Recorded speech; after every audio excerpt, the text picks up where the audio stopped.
theory of glandular stimulation through electrical impulses was correct.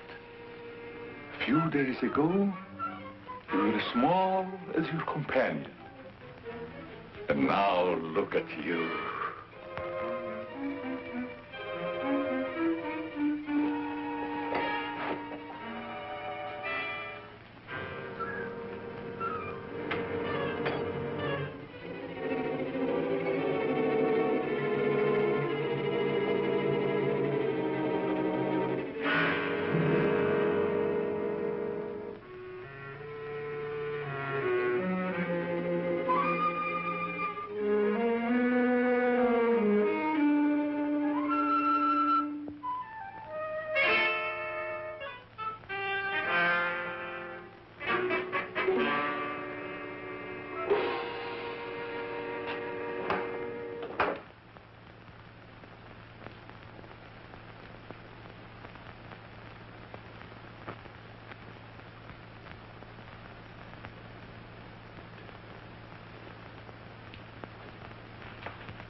Hello.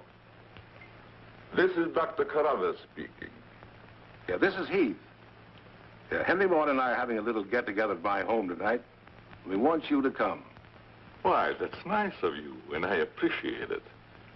But I'm very busy working on a formula for a new shaving lotion. Oh, but Doc, this is my daughter's idea.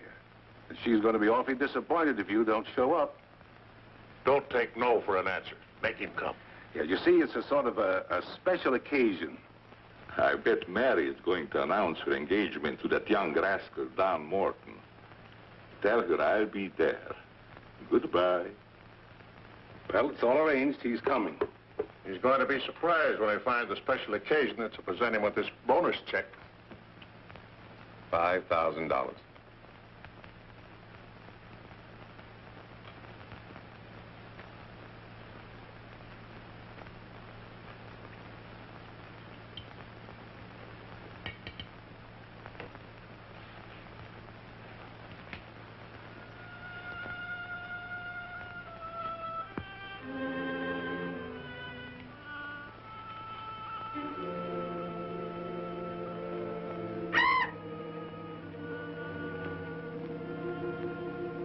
Good. You have not forgotten. You hate this strange oriental fragrance, even while you sleep. Just as you did before I made you big and strong. Now, if you detect the fragrance in the night, when you're fully awake, you will strike.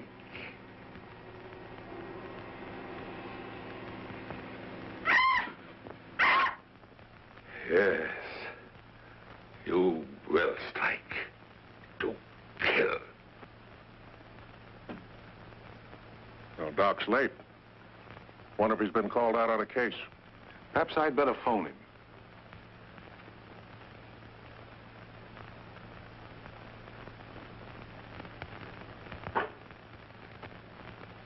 Now, remember, Roy, Tommy, you're not to mention anything about this bonus for the Doc until after your father has presented it. Have you warned those two lovebirds over there? Perhaps I'd better. I want to caution both of you. Not to say a word about the check. Until you're ready to spring it on him. Your father will make the presentation, Mary. Why don't you unveil it like a statue? Then we could all be in on this. You know, I think it'd be a better idea to put it in a bottle and launch him with it. You must have gotten that idea out of a bottle. Well, the Doc isn't coming. What? Oh, what a shame. Oh, he just got busy with his new formula and forgot all about us. He'd forget the formula if he knew about that $5,000 check. Well, why don't we all go up there and give it to him? No, I wouldn't do that. He doesn't like visits when he's experimenting. Well, Roy could take the check up to him. Sure, I'll take it. Shall I make the Doc a speech when I give it to him? You won't have to, Roy. The check speaks for itself. Yeah, and says a mouthful. Son, tell the Doc we're awfully sorry he can't be with us.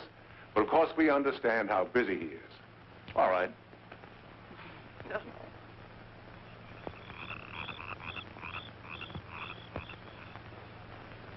Just a minute, Roy, and I'll be with you.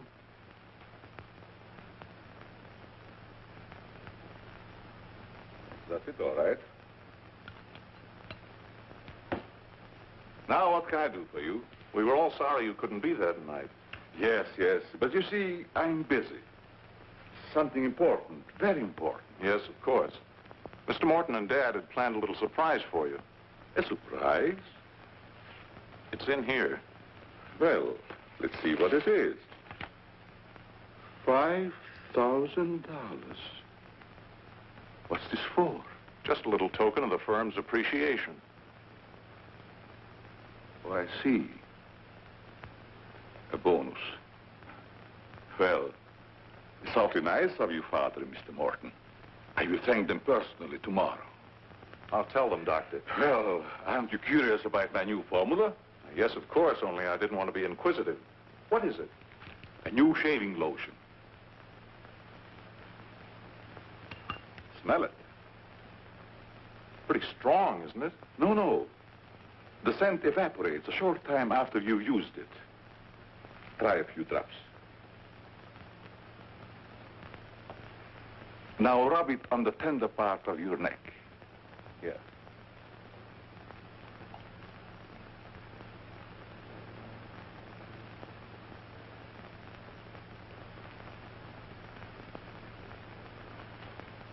Soothing, isn't it? Yes. When will it be ready for the market? Oh, it's still in the experimental stage. I want to try it out on several people first and see if it works. Well, if you'd like to send me a bottle, I'll be glad to try it for you. Thanks. Good night, Doctor. Goodbye, Roy.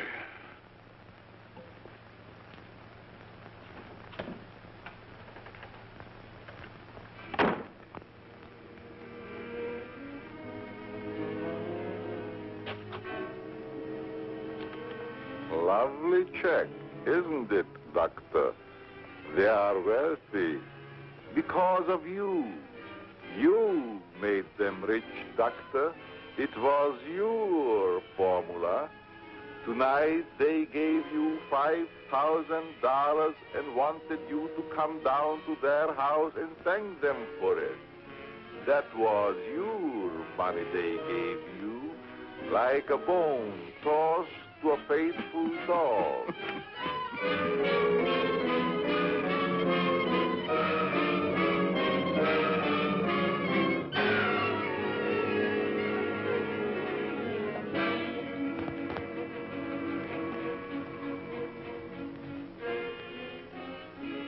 You should be very grateful, Doctor.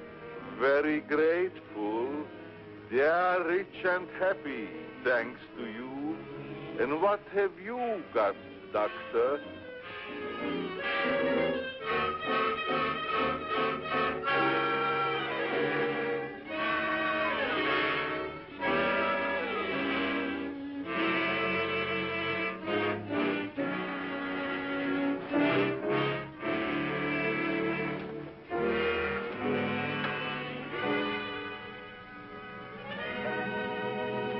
Tonight you have work to do.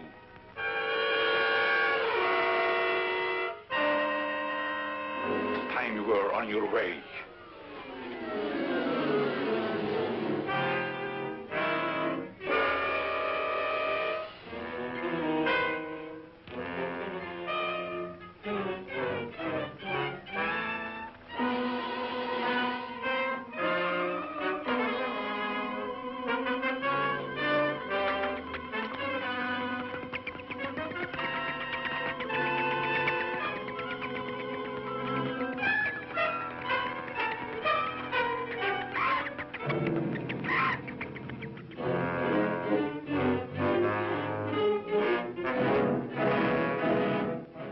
Tonight's a good time while our families are here to announce our engagement. Look, Don, I've loved you a long time, ever since we were kids. But I'm afraid it's been more like a sister. Well, I had no idea you felt that way.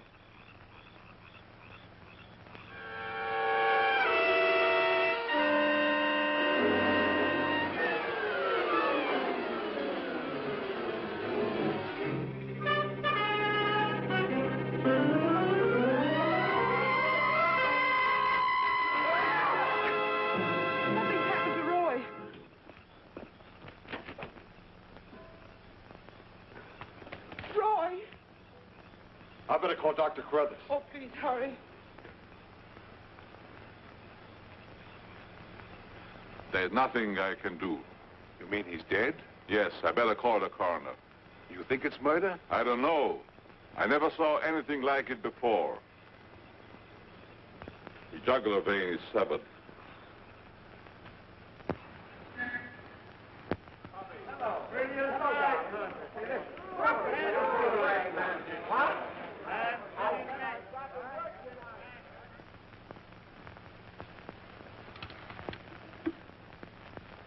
Send Johnny Layton in here.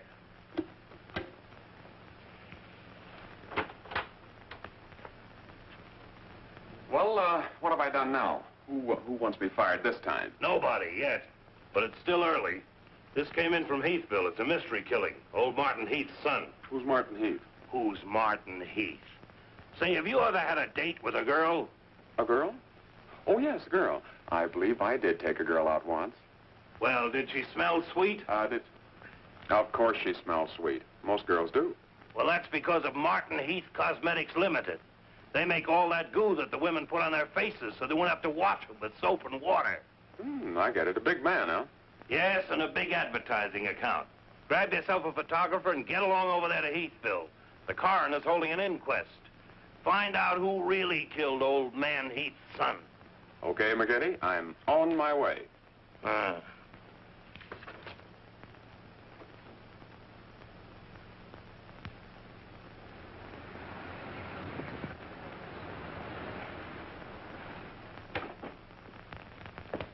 Chief Wilkins? Yeah? I'm Johnny Layton of the Chicago Register. Glad to see you. And this is my cameraman, One Shot McGuire. Hi, Chief. Howdy. Say, we're down here to cover that Heath murder, but we didn't get much information at the coroner's inquest.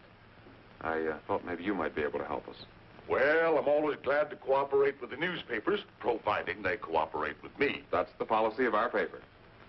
Well, to tell you the truth, I haven't got very far with this thing myself.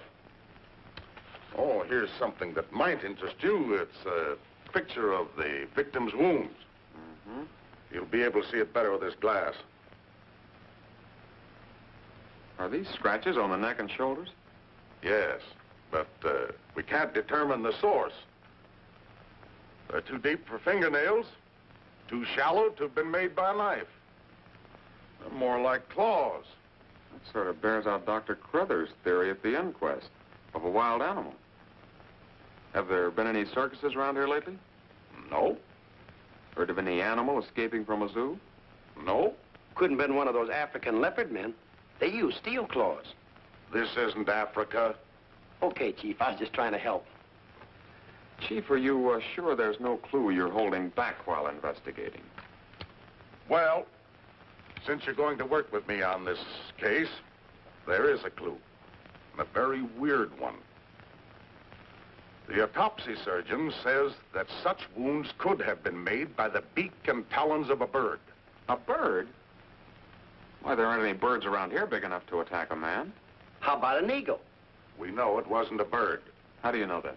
Because we found several hairs on the shoulder of Heath's coat.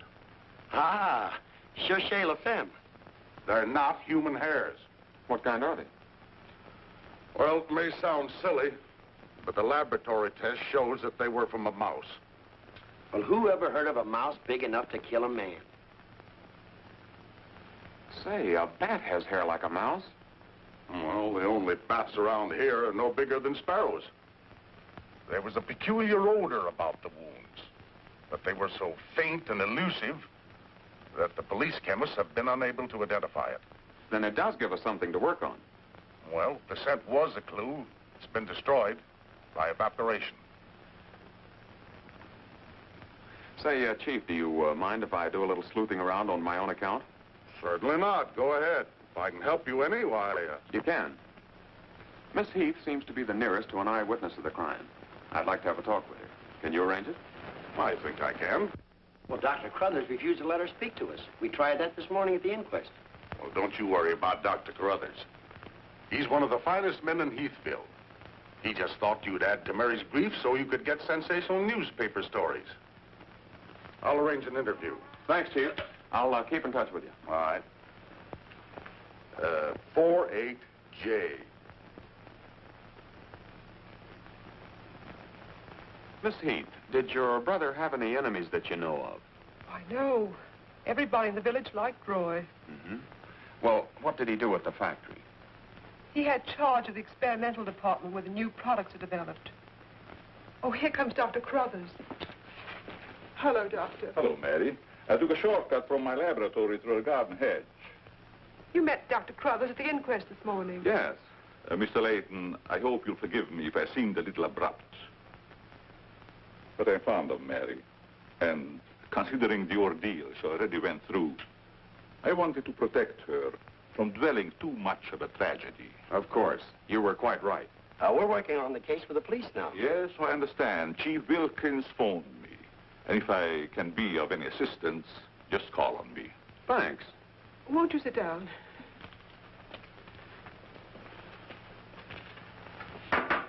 Shall I serve, mademoiselle? No, Maxine, I'll do it. You may go now. Oui, mademoiselle.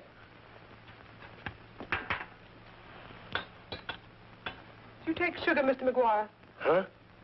Oh, no, ma'am, never. In fact, I don't even take tea.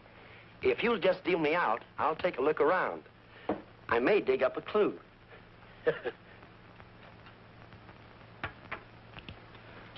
What do you think of Dr. Crothers' theory about a wild animal, Mr. Layton? Well, frankly, I don't think much of it. I can't say that I blame you. But I, as a scientist, take many things into consideration a layman might overlook. For instance? The jagged nature of the wound, the rapidity with which the murderer escaped, the scratches from talons or claws. But when an animal attacks a human, there's bound to be a lot of noise. You heard Miss Heath testify there was no sound of a struggle. No. Only those awful screams. It's very puzzling, very mystifying. Doctor, when you last saw Roy, did he seem worried or nervous or moody? No, not at all. On the contrary. He was in the best of spirits. Well, I've got to get back to the village now and follow my story. You'll excuse me? If you find it necessary for us to talk again, you may come back at any time. This evening, if it's all right with you. I'd like to spend some time here. Why, yes, that'll be quite all right. Thank you. Goodbye, Miss Heath. Goodbye. Goodbye, Doctor. A little more chiffon, baby. I do not understand. Oh, you know what I mean. A little more of your stocking. Like these? Sure, I like 'em. Who wouldn't? Now, hold nice and still, because this is going to take a little time.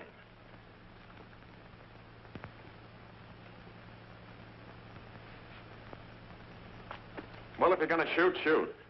Right away, Johnny. I was just trying to get the focus. Mm-hmm. I got it. And not bad, either. I'll be back in a minute, Frenchie. And don't worry none about those werewolves, because nothing's going to harm you while I'm around here. You make Maxine feel so calm. My big, brave journalist.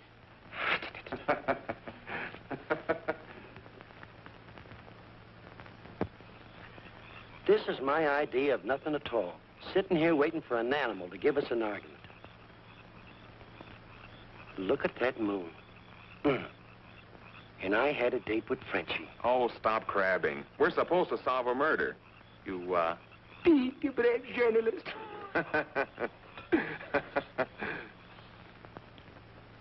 This is the first time I've ever been invited anywhere and asked not to shave until after I get there. I wanted to observe your exact reaction when you tried the lotion. Oh, now I understand. I want this lotion to be perfect before turning it over to you to be marketed. Here. It's a little strong. That'll make the customers think they're getting their money's worth. Oh, that feels great. Very soothing. I don't think you ever use anything else. Well, we wouldn't want to market anything we wouldn't use ourselves. That almost smells good enough to be used as a cologne. Oh, what's the matter, Doc? Can't you stand your own lotion? I have a violent dislike for perfumes. Oh, I'm sorry. All right, Tommy. Good night, Doc. Goodbye, Tommy.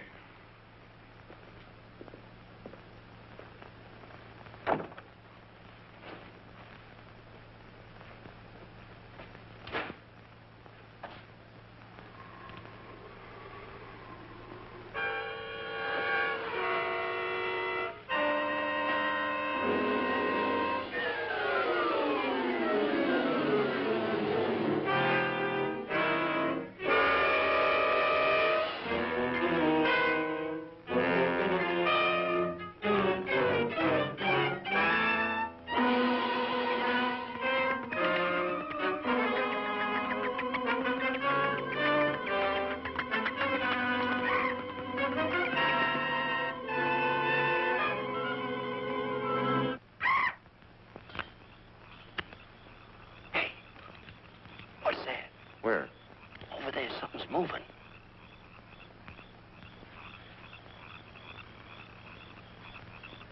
Come on out of there, whoever you are.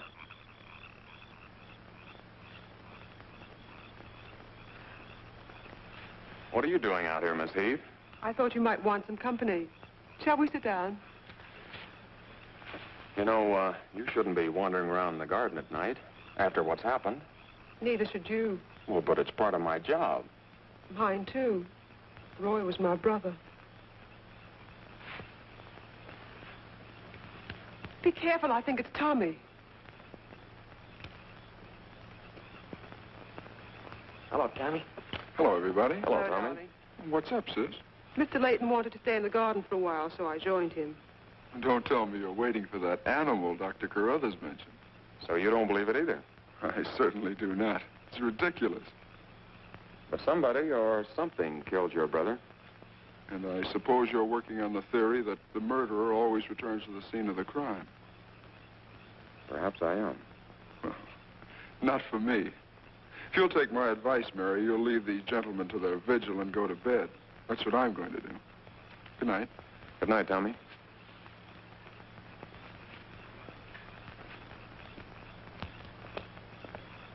I don't think your brother likes my being here. Oh, you mustn't mind Tommy. We're all terribly upset. I know.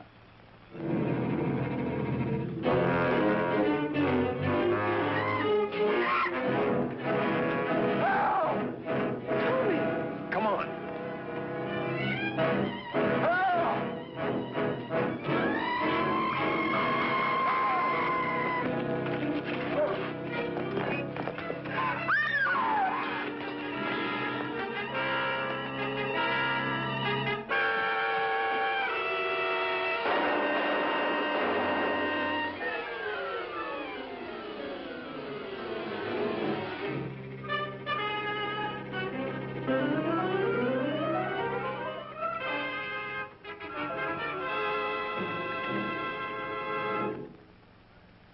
But I'm telling you, McGetty, it was a bat. I saw it kill Tommy Heath.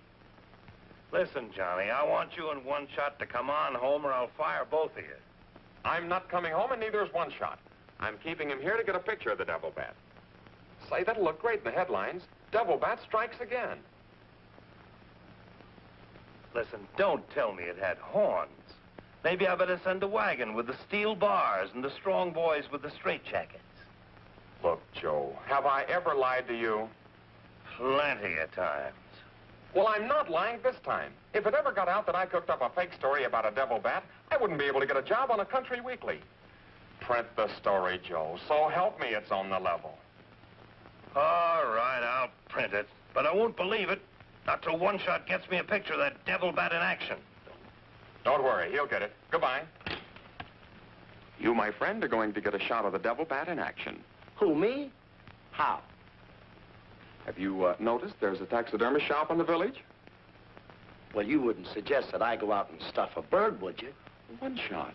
To think that you'd even hint that I would suggest you have the village taxidermist build you a nice big bat for pictorial purposes. Besides, a bat isn't a bird, it's a mammal. Well, why didn't you say so in the first place? Where is this bird stuffing emporium? Oh, down on Cottage Grove Avenue.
Now, here's the idea, Frenchie.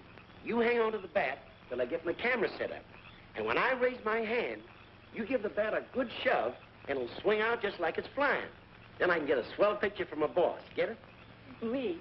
I am wise, no? No. But hang on to the bat until I raise my hand, huh?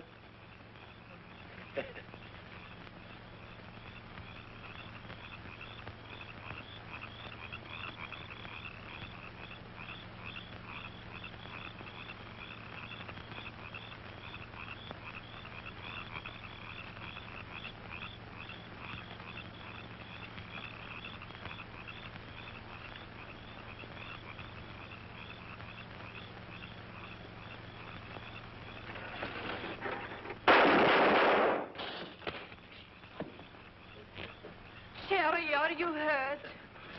Say, what's the idea of breaking up my devil bat? I'm going to make you pay for that. And I'm going to take you to jail until you explain this. Come on. You can't do this to me. I'm doing it.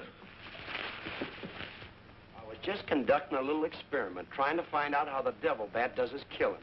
I'm sure McGuire didn't intend doing anything wrong. He's just a little overzealous about his work. Now, with the town in an uproar, and everybody terror-stricken, wondering whether he's going to be the next victim, I don't want any more trouble stirred up, even with an artificial bat. You'd better get back to the hotel. I want to talk to the chief alone. Is it all right, Chief? Yeah, but be careful in the future. Ever smelled anything like this before?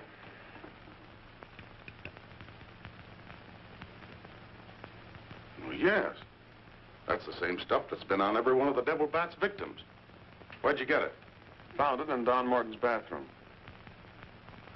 Find out where Morton got it? No, I didn't want to arouse suspicion by asking questions till after it's been analyzed. You think it has any connection with the murders? That's the way it strikes me, but I can't figure out how. I'll get the police chemist on it right away. I'll snoop around, see if I can find out where Morton got it. Well, it probably came from down at the Heath Cosmetic plant. I've men working on a theory of a disgruntled factory employee committing the crimes. It's certainly more than coincidental that all the victims have been members of the Heath and Morton families. Yeah. Looks like a plot to wipe them all out. I wish the rest of them would leave town until this crime is solved. You're worried about Mary, aren't you? Well, yes. I've been urging her to leave, but she won't go without her father. And he insists on remaining here to help clear up the crime. And worse than that, neither Heath nor Morton will let me give them a bodyguard. I guess we'll just have to wait for something to break. Good night, Chief. Good night, Johnny.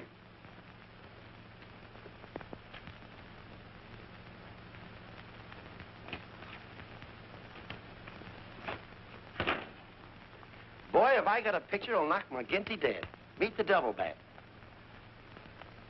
Well, how about that wire? Looks as if the bat's on a flying trapeze.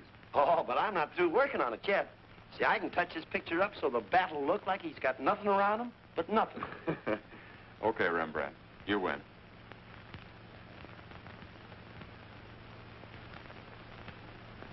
This is your news commentator, Walter King. Tonight we're broadcasting from the little village of Heathville, where an alleged devil bat has claimed 3 victims during the past 6 weeks. You will note that I say alleged devil bat. That, ladies and gentlemen, is because your correspondent has been very skeptical from the start as to the existence of this horrendous creature. I have as my guest in the studio tonight Professor Percival Garland Rains, perhaps the world's greatest authority on animal life. I'm going to interview Professor Rains on the subject of the devil bat. Our radio audience may draw its own conclusions. Professor Rains, first let me ask you, point blank, do you believe that any such creature as the devil bat exists? I do not. He's got a nerve. Quiet. In the Dark Ages, when men and women lived in caves, there may have existed a bat of this size. But not in this day and age. How do you account for the fact that Mary Heath, whose 2 brothers were victims of the devil bat, and a newspaper reporter, John Layton, claimed to have seen this amazing creature? Sometimes under stress of excitement, our minds play tricks on us. Hey, he's insinuating you saw the little bat that wasn't there. Pipe down. But how about the picture of the devil bat published by Mr. Layton's paper? I examined that picture under a powerful magnifying glass. I denounce it as a fraud. Whoever constructed the strange-looking monster forgot to remove a label from the silk. From the silk used on its left wing.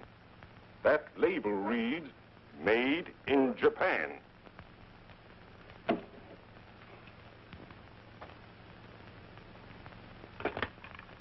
Put through a hurry call to Heathville. I want to talk to Johnny Layton. He's at the Heathville Hotel. One guess who that is. Yeah, McGinty.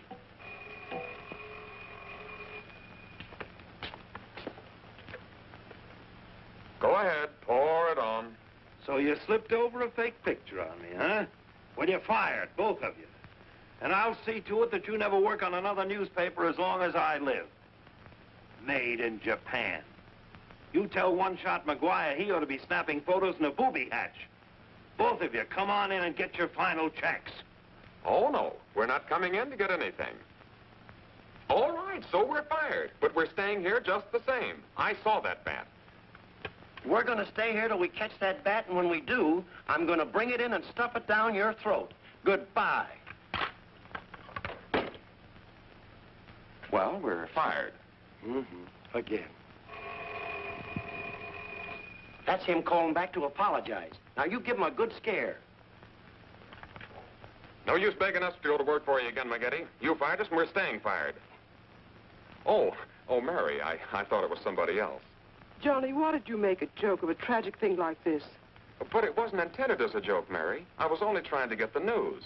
I suppose you call it getting the news when you arrange to print a picture that's a deliberate hoax that has the entire country laughing. A grand joke, Johnny, but somehow I can't appreciate it. But I can explain that picture. Don't try, Johnny.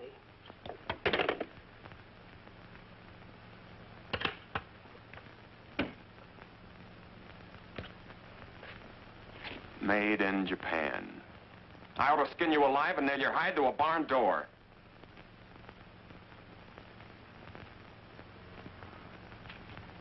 Here's the chemist report on that shaving lotion.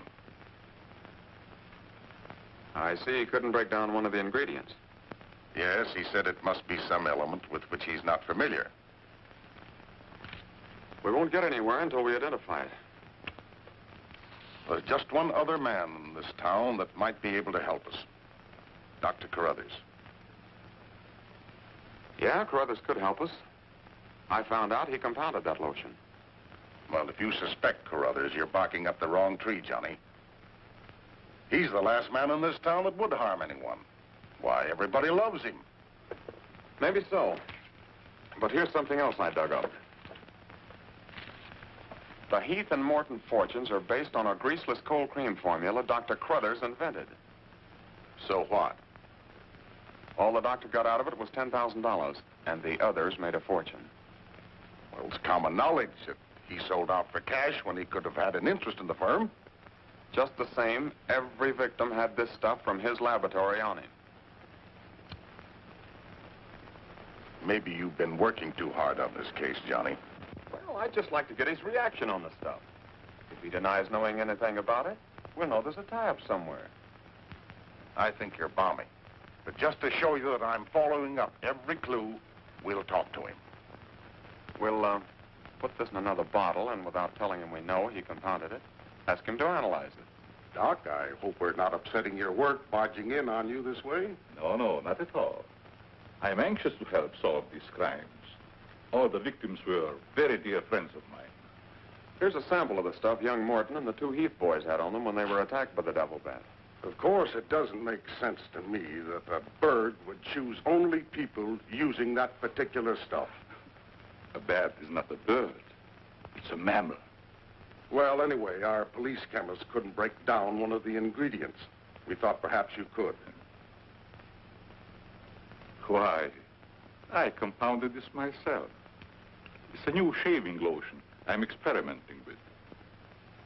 The ingredient your chemist couldn't break down, I discovered years ago in Tibet. How did you happen to put it in a shaving lotion?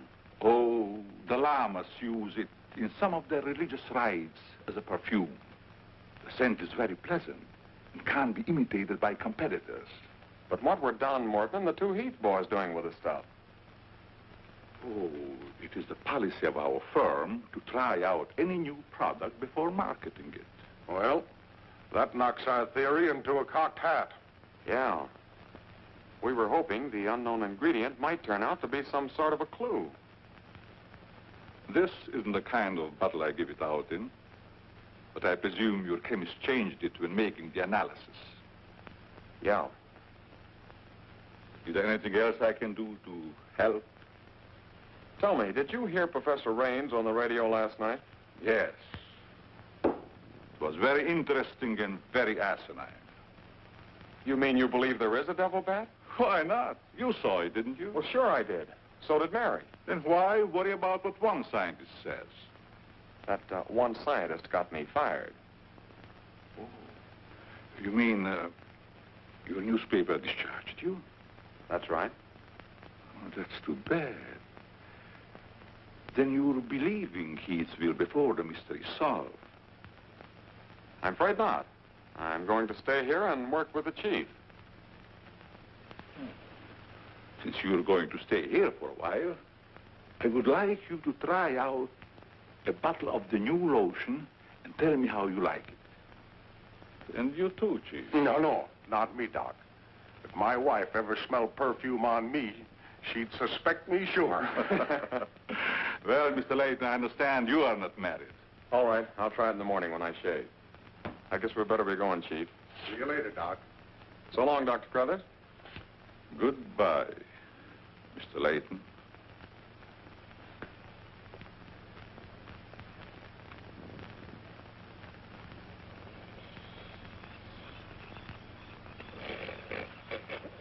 What's the matter? What's the matter? Does that smelly shaving lotion put you to sleep? Oh, why'd you tell the doc you're going to use it if you think it's smelly? Oh, I don't know. I guess I was a little ashamed of ever suspecting the old duck. Well, I like it, and I'm going to tell him so.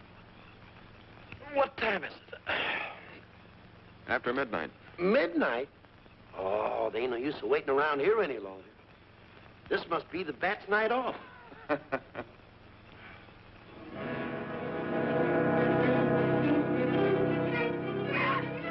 Did you hear that? Yeah.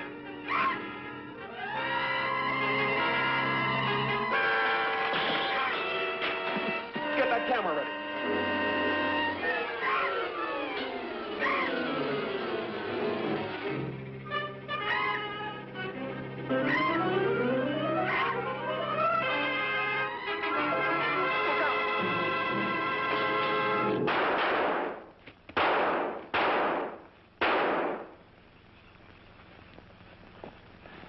You got him.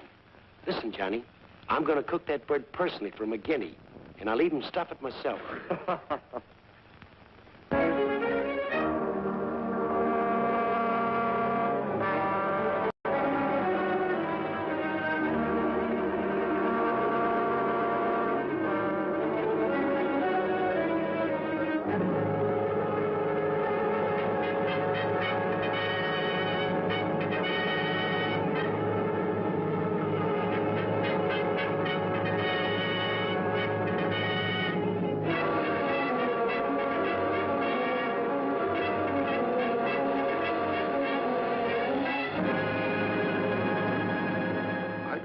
Skeptical when I came to Heathville today to examine the body of this so-called devil bat. But after seeing it personally and making exhaustive research, I've arrived at the conclusion that the creature is the lone survivor of a type of giant bat which existed in great numbers during the early part of the Neolithic age. Perhaps I should explain for the benefit of some of our listeners that the Neolithic age is that period of antiquity commonly called the Stone Age. Imbecile, bombastic ignoramus.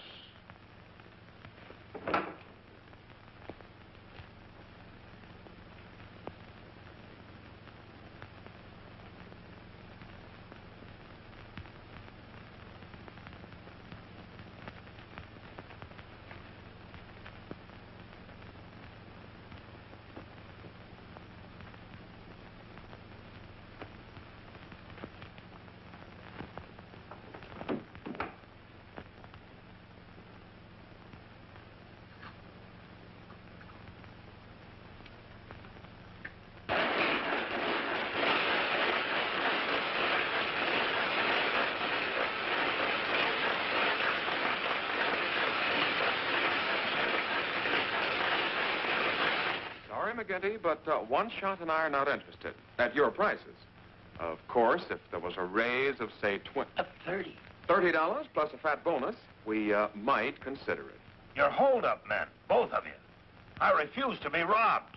Have it your way, McGinty. Have it your way. But we have the bat's corpus delicti and the exclusive picture. Of course, I've got an eyewitness story that 2 syndicates are bidding for. And don't forget, you got to pay us for the time we were fired. That's better. Now you're talking, boss.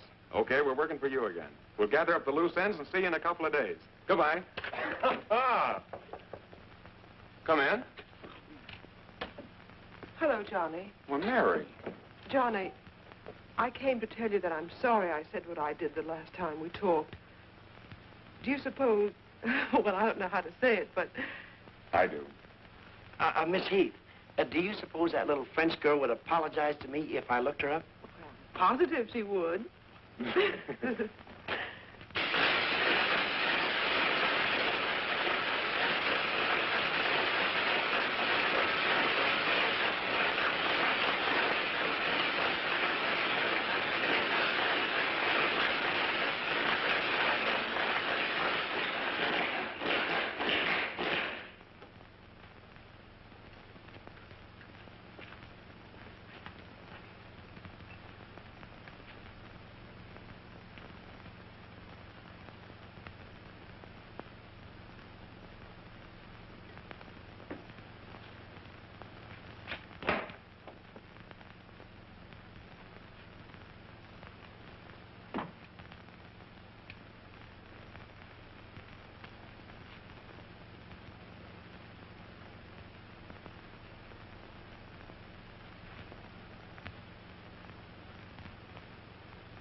Splendid.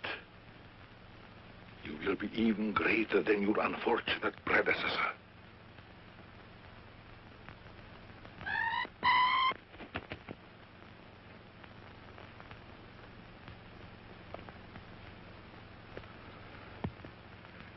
Enraged, aren't you? Fine. I'm enraged also. Tonight I shall call on Henry Morton, and you shall strike him down. Henry, the lotion has turned out to be better than I had hoped. I want you to try it. Well, just leave it here, Doc, and I'll try it in the morning after shaving. Smells good, doesn't it? Yes, but isn't it too strong? No, no, no. Evaporation quickly tones it down just to the right scent. Rub a few drops on your face. Well, I'd rather wait until after I shave. Then my skin will be more tender and receptive to a lotion. Just a little here. The texture of the skin there is always very delicate. I give you a few drops in your hand.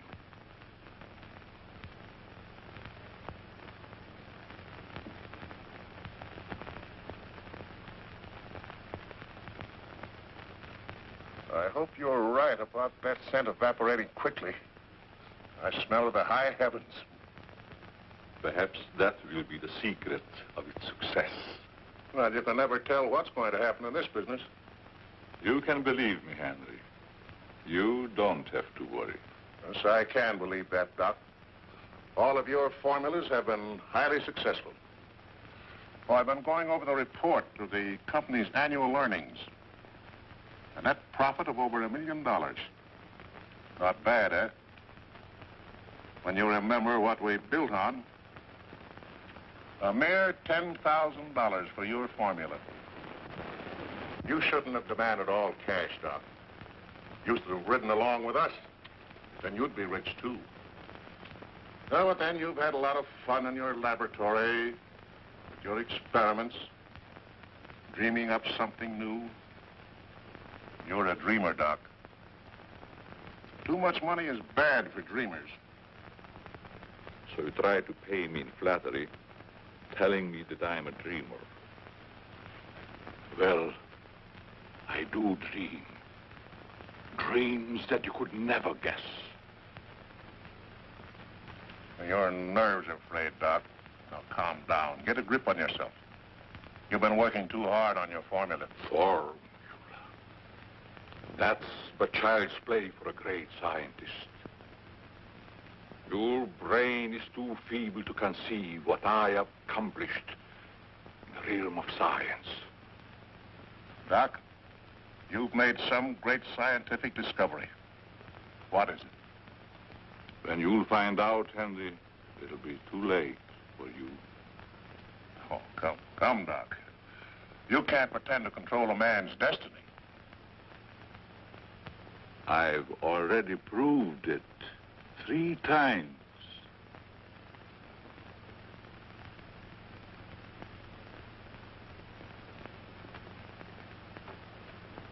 I'm sorry. Perhaps you're right, Henry, about my working too hard. I guess I'm a little tired. I better go home and get some rest. Sure. A night's sleep will do you good. Good night, Doc. Goodbye, Henry.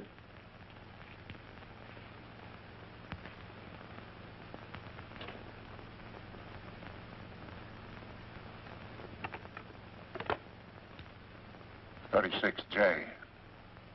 Hello? Oh, that's you, Martin? Yes, Henry. I want you to call Chief of Police Wilkins to come to your house immediately.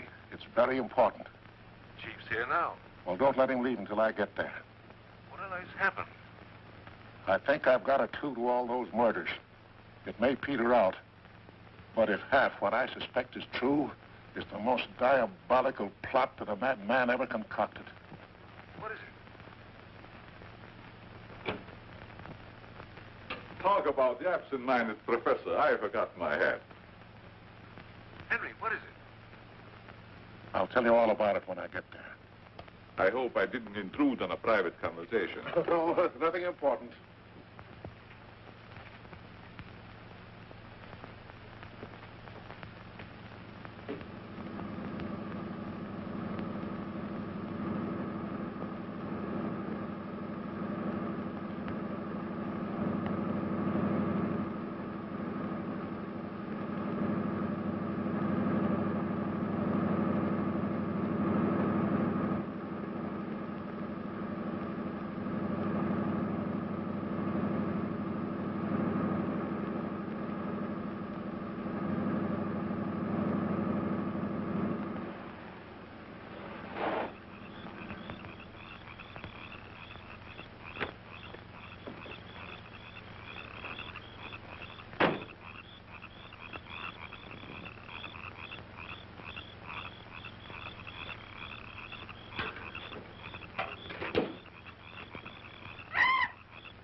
I hope Henry was right about having a clue. But why didn't he explain more about it when he phoned? When I insisted, he changed his tone as if he'd been interrupted. I was afraid that he might be overheard.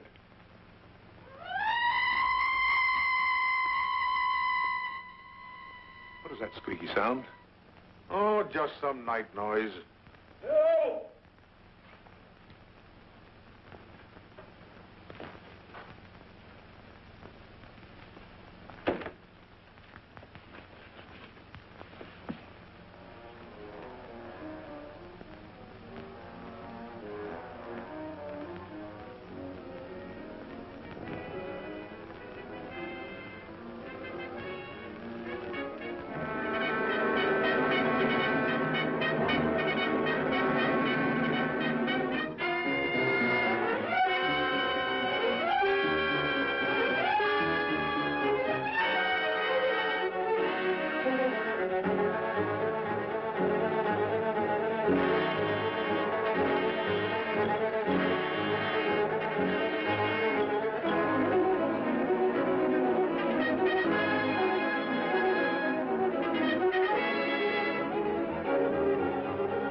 I feel much better, Mr. Heath, since you asked us to stay in your home until the devil bat has been killed. I've been worried about Mary. What reason have you to believe that Mary is in danger? Only this. I'm convinced that someone is using the bat to wipe out the entire Heath and Morton families. As a scientist, I assure you, the thought of a human controlling a bat is fantastic. Just the same, no villager's been killed or even attacked. You're forgetting, aren't you, that Mr. McGuire was attacked. He's not a member of either family. Why, I'm practically a member of this family already. I'm going to marry Miss Heath's maid. Oh, really? Well, boys, I'll have Maxine show you to your rooms. I must be running along home. It's past my bedtime. Good night, gentlemen. Good night, Good night, Martin. Good night, Good Doc. night, Doctor. Goodbye, Mary. Come along.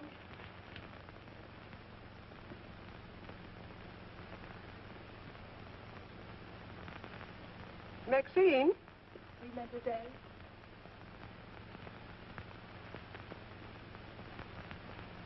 Did you fill my perfume bottles with something new? Oh, no, mademoiselle. I never touch your perfume. It's funny. I don't recognize it. Perhaps Dad filled them as a surprise. He always does that with every new perfume the plant puts out. Is there anything else? No, Maxine, that's all. Good night. Good night, mademoiselle.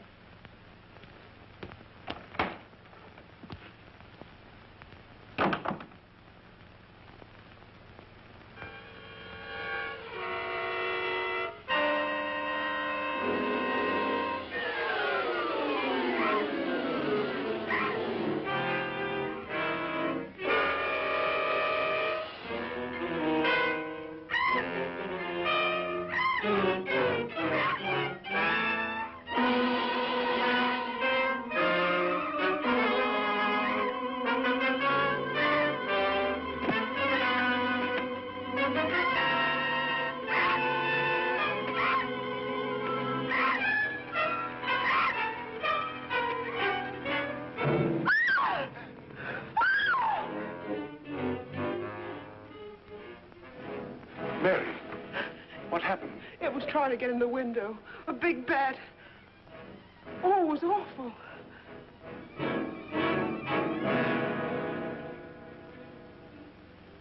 Mary, I want you to tell me everything you did just before that bat tried to get in. Well, first I took a bath. Then I brushed my hair, and Maxine came in and turned the covers down. And then fastened the screen, which somehow had come unhooked. Yeah? Go ahead, what else? Well, then we talked about some new perfume that someone had put in my dressing table bottles. Dad, did you put any new perfume in my bottles? No, I didn't. Is this the stuff? Yes. Johnny, this smells like... Hey, quiet. I've got a hunch that I want to follow up, and I'll need everybody's cooperation. We'll do everything we can. Of course. What's Carruthers' number? 48J.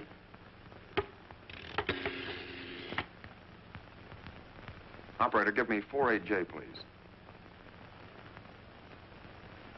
Hello, Dr. Carruthers. This is Johnny Layton. That's right. Something terrible has happened to Mary. Can you hurry over? I'll be right there. Good. Boy, Johnny, I'm all right. I don't need a doctor. That's where the cooperation part comes in, Mary. You'll have to pretend to be a nervous wreck. Mr. Heath, you and one shot must help her trick Dr. Carruthers into staying here as long as you can. Where are you going, Johnny? To, do a little private bat hunting.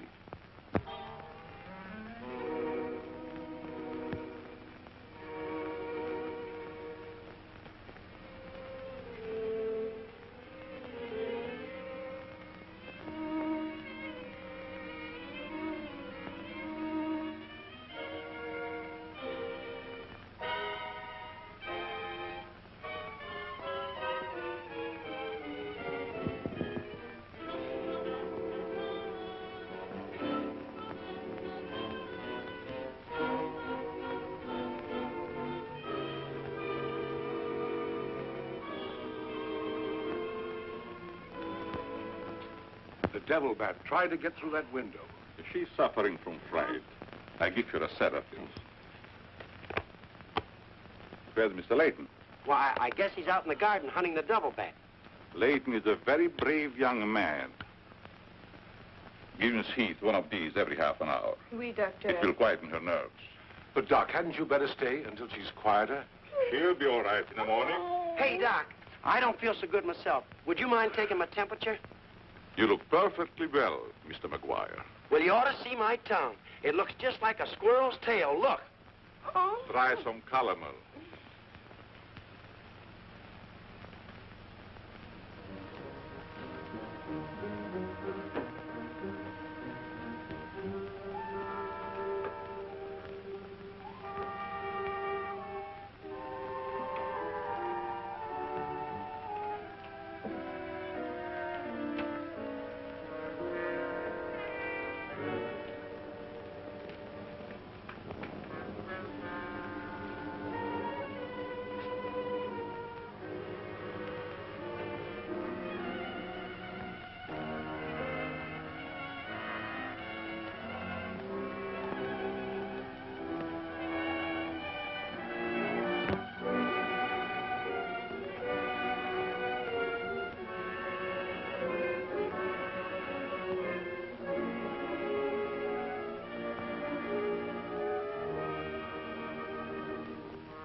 May have visitors tonight.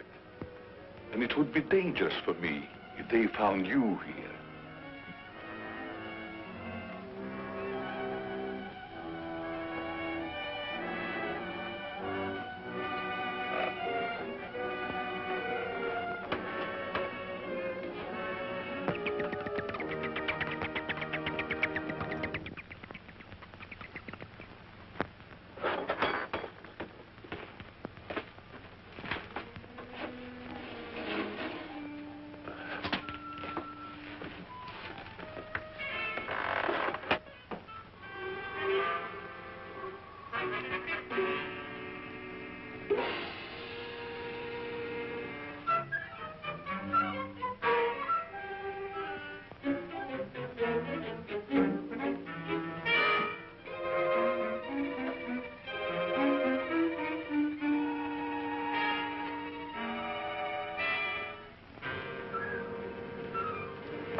Hi, Doc. I hope I'm not intruding. No, not at all. I heard you were out stalking the devil bat. Any success? No, but I thought maybe you might be able to help me. Well, I don't see how that's possible, but if you can suggest anything... Well, you could give me some more of that new concoction of yours, that shaving lotion. But how on earth could that possibly help catch the devil bat? I've still got a crazy idea that if I douse myself with it, it might attract the killer. I don't see how you can connect the two. But there is a bottle of the lotion on the table. Thanks.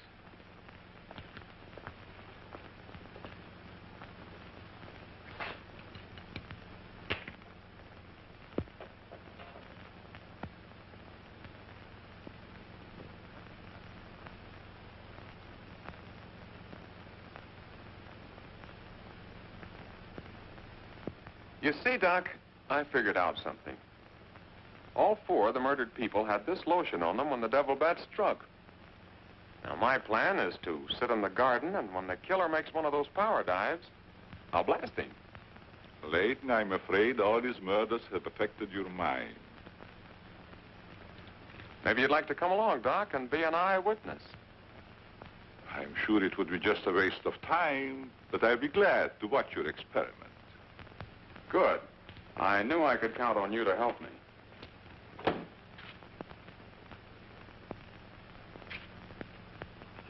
I tell you, Layton, expecting a bat to be attracted by the scent of a lotion is all foolishness. I think I better run around. Ah, sit down, Doc. The devil bat's behind schedule tonight.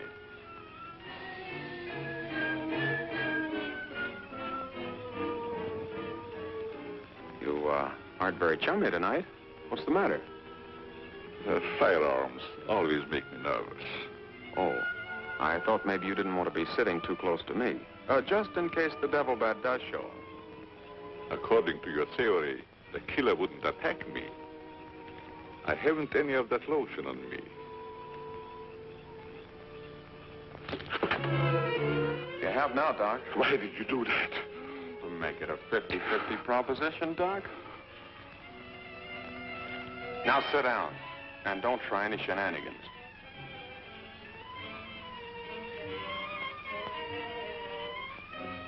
Not so funny when it's your own jugular vein that's in danger. Is it, Doc? I don't know what you're talking about. Maybe you made a mistake when you let that devil bat of yours out of the attic tonight. Don't worry about the bat killing you. I'm saving you for the hangman. Tell me, Doc, how did you develop a monster bat like that? You wouldn't understand the scientific theory.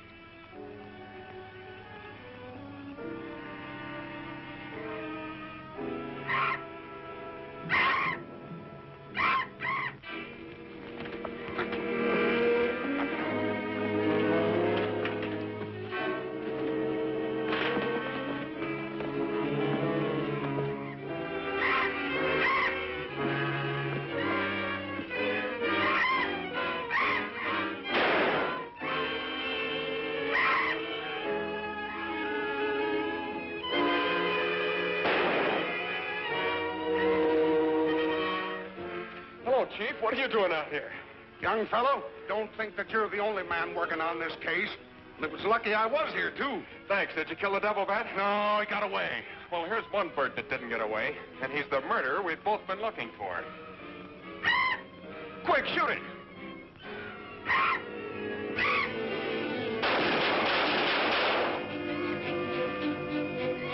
Where is it? It's gone. And so's the doctor. Did you get the bat? What happened? Doc Carruthers is the murderer, and he's hiding somewheres in the garden. You fellas get back to the house and guard Mary. Come on.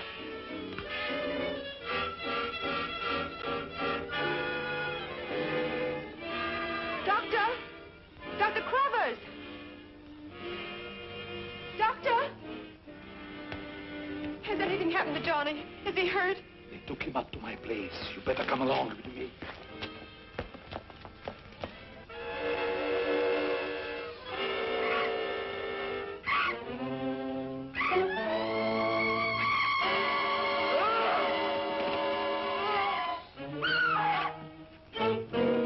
That was Mary.